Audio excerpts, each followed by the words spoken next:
जय हिंद दोस्तों। आज के इस वीडियो में हम लोग क्लास 12th के फिजिक्स के प्रैक्टिकल एग्जाम को लेकर चर्चा करने वाले हैं। यानी कि ये जो वीडियो होने वाला है वो क्लास 12th वालों के लिए बहुत ही महत्वपूर्ण होने वाला है। और मैं आप सभी को ये सजेस्ट करूंगा कि जब भी आप प्रैक्टिकल एग्जाम के लिए चित्र बनाइएगा तो आप ट्रांसफॉर्मर का चित्र बनाइएगा। तो आज के इस वीडियो में हम लोग टॉप 10 क्वेश्चन को समझने वाले हैं जो आपसे वाइवा में पूछे जाते हैं ट्रांसफॉर्मर से रिलेटेड। तो चलिए वीडियो को स्टार्ट करते हैं। देखिए, सबसे पहला हमारा क्वेश्चन है कि ट्रांसफॉर्मर किस सिद्धांत पर कार्य करता है। क्या ट्रांसफॉर्मर किस सिद्धांत पर कार्य करता है? तो हम आपको बता दें किस सिद्धांत पर कार्य करता है। अन्योन प्रेरण के सिद्धांत पर। किस सिद्धांत पर?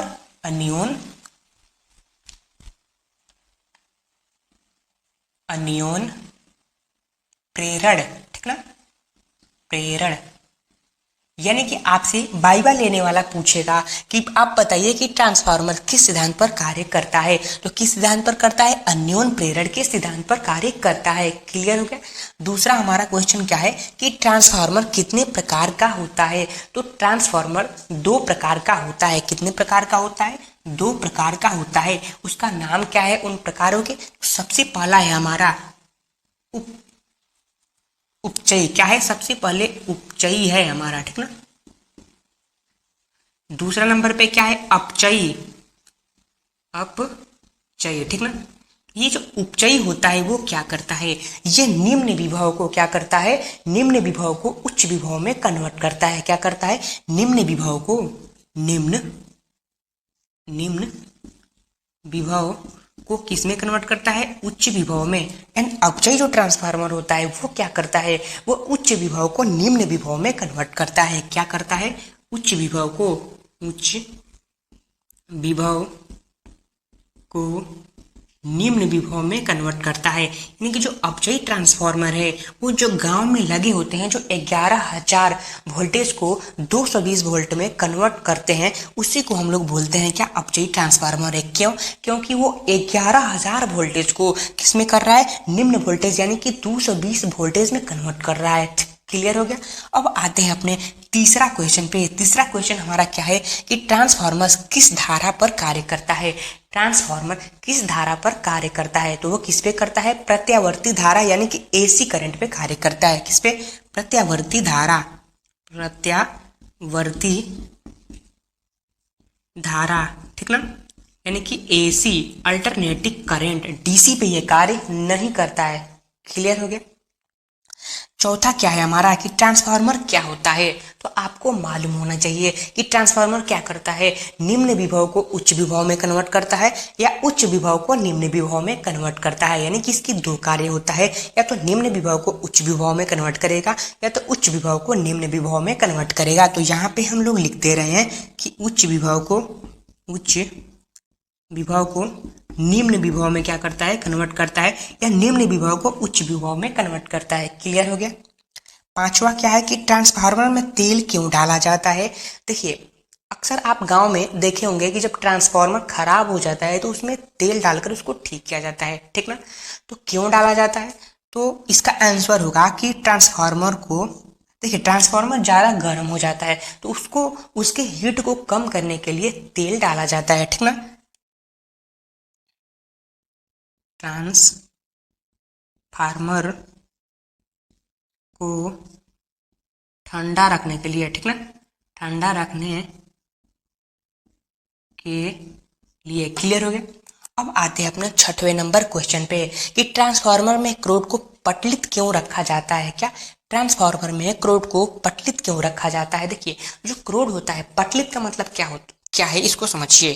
देखिए, ये हमारा एक क्रोड है। इस क्रोड के ऊपर इस प्रकार से रखा जाता है, उसमें गैप नहीं रहता है, ठीक ना। तो इसको एक पे एक मतलब रखा जाता है, इसी को बोला जाता है पटलित। तो आपने छोटे मोटे ट्रांसफार्मर को खोला होगा तो आपने देखा होगा कि ट्रांसफार्मर की जो क्रोड होती है वो एक के ऊपर एक रहती है। तो उसको उस प्रकार से क्यों रखा जाता है, ठीक ना।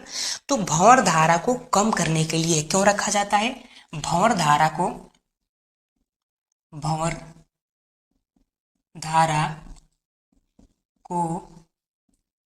कम करने के लिए। क्लियर हो गया कि ट्रांसफार्मर में क्रोड को पटलित क्यों रखा जाता है? भंवर धारा को कम करने के लिए। क्लियर हो गया। अब एक और क्वेश्चन बनता है कि आखिर में अगर भंवर धारा बढ़ जाएगा तो उससे क्या हानि होगी। देखिए, जब भी भंवर धारा बढ़ता है तो क्या होता है, ऊष्मा उत्पन्न होता है, जिससे क्या होता है, ऊर्जा की हानि होती है। तो ये वही यहाँ पे क्वेश्चन पूछा जा रहा है कि ट्रांसफार्मर में भंवर धारा से क्या हानि होती है। अगर भंवर धारा बढ़ जाए तो ट्रांसफार्मर में क्या होगा। तो क्या होगा, लिखना है आपको यहाँ पे कि ऊष्मा उत्पन्न होगा। क्या होगा, ऊष्मा उत्पन्न होगा, जिससे क्या होगा, ऊर्जा की हानि होगी। क्या होगी, ऊर्जा की हानि होगी। क्लियर हो गया। 8वां नंबर है हमारा कि ट्रांसफार्मर का उपयोग डीसी में क्यों नहीं किया जाता है। क्या, ट्रांसफार्मर का उपयोग डीसी में क्यों नहीं किया जाता है। देखिए, समझिए बात को। ये जो अल्टरनेटिंग करंट होता है, इसमें प्रत्यावर्ती धारा का मतलब क्या होता है कि इसमें एक सेकेंड में ये जो धारा होती है वो 100 बार आती है और जाती है। कितनी बार, एक सेकेंड में 100 बार आती है और जाती है। जो डीसी होती है वो इस प्रकार की घटना को नहीं करती है, यानी कि वो लगातार फ्लो करती रहती है। तो इसी के कारण जो हमारा डीसी होता है उसमें चुंबकीय क्षेत्र उत्पन्न नहीं होता है, ठीक ना। जो एसी होता है उसमें चुंबकीय क्षेत्र उत्पन्न होता है, समझ गए। यानी कहने का मतलब क्या है, कहने का मतलब ये है कि क्रोड में परिवर्ती चुंबकीय क्षेत्र उत्पन्न नहीं होता है। क्या होता है इसमें, क्रोड में परिवर्ती चुंबकीय क्षेत्र उत्पन्न नहीं होता है। क्लियर हो गया। क्या होता है, क्रोड में परिवर्ती चुंबकीय क्षेत्र उत्पन्न नहीं होता है। 9वां क्या है हमारा कि ट्रांसफार्मर की दक्षता कितनी होती है। क्या है, ट्रांसफार्मर की दक्षता कितनी होती है। तो वो होती है हमारी 90% से 98% तक, ठीक ना। 90% से 98% के बीच होती है। 10वां हमारा क्या है कि ट्रांसफार्मर की क्रोड किस धातु से बनी होती है। किस धातु से बनी होती है, तो नर्म लोहे से। किससे, नर्म लोहे से। क्लियर हो गया। तो ये थे हमारे ट्रांसफार्मर से 10 बहुत ही महत्वपूर्ण क्वेश्चन। मतलब आपसे जो वाइवा लेने वाले होंगे वो इससे बाहर ट्रांसफार्मर से रिलेटेड क्वेश्चन नहीं पूछेंगे। तो अगर आपको ये वीडियो अच्छा लगा होगा तो आप हमारे चैनल क्लास 10th वाले को सब्सक्राइब कर दीजिए इस प्रकार की वीडियो को देखने के लिए। तो धन्यवाद, मिलते हैं अगले नए वीडियो में।